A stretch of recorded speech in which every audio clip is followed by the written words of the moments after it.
అందరికీ నమస్కారాలు. నేను మీ డాక్టర్ నాగశెట్టి ధర్మతేజ. ఈరోజు మనం మైగ్రేన్ హెడేక్ గురించి చూద్దామండి. ఈ మైగ్రేన్ హెడేక్ అనేది ఎందుకు వస్తుంది అంటే, బ్రెయిన్‌లో కొన్ని నరాలు ఎక్కువగా స్టిమ్యులేట్ అవ్వడం వల్ల గానీ, అదేవిధంగా హార్మోనల్ ఇంబాలెన్సెస్ అనేటివి ఉండడం గానీ, ఇట్లాంటి వాటి వల్ల ఈ హెడేక్ అనేది వచ్చేదానికి అవకాశం ఉంటుందండి. దీని సింప్టమ్స్ చూసినట్లయితే ఒక్క సైడే థ్రాబింగ్ పెయిన్ అంటాం అనమాట. యూనిలాటరల్ థ్రాబింగ్ పెయిన్ అంటే ఒక్క సైడే పెయిన్ రావడము, నాజియా ఉండడము, వామిటింగ్స్ ఉండడము ఇట్లాంటివి చూస్తూ ఉంటాము. అదేవిధంగా లైట్ చూసినా, ఏదైనా ఘాటుగా ఉన్నటువంటి స్మెల్ చూసినా గానీ, పెద్ద సౌండ్స్ ఏమన్నా విన్నా కానీ ఈ చాలా సివియర్గా హెడేక్ అనేది వస్తుంటుంది. ఈ ట్రిగరింగ్ పాయింట్స్ అనేవి ఉంటాయి అనమాట.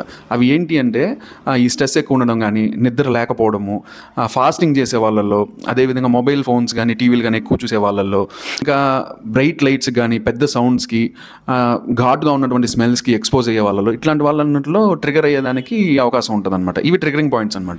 ఈ మైగ్రేన్ హెడేక్ రాకుండా ఉండేదానికి కంట్రోల్ చేసే విధంగా ఏం జాగ్రత్తలు తీసుకోవాలి అంటే, మీ స్లీప్ అనేది ప్రాపర్గా మెయింటైన్ చేయాలి, స్ట్రెస్ అనేది తగ్గించుకోవాలి, హైడ్రేషన్ అనేది ప్రాపర్గా మెయింటైన్ చేయాలి. అదేవిధంగా ఏవైతే ట్రిగరింగ్ ఫ్యాక్టర్స్ మనం ఇందాక డిస్కస్ చేసామో అట్లాంటివి ఏమైనా ఉంటే వాటిని అవాయిడ్ చేయాలి, వాటికి దూరంగా ఉండాలన్నమాట. అదేవిధంగా మీకు మీ డాక్టర్ని కన్సల్ట్ అయ్యి ఈ సో అండ్ సో సిమ్టమ్స్ వచ్చినప్పుడు ఏ విధమైనటువంటి మెడికేషన్ అనేది తీసుకోవాలనేది వాళ్ళు చెప్పినట్టు మీరు రెగ్యులర్గా యూస్ చేయాల్సిన అవసరం ఉంటుంది.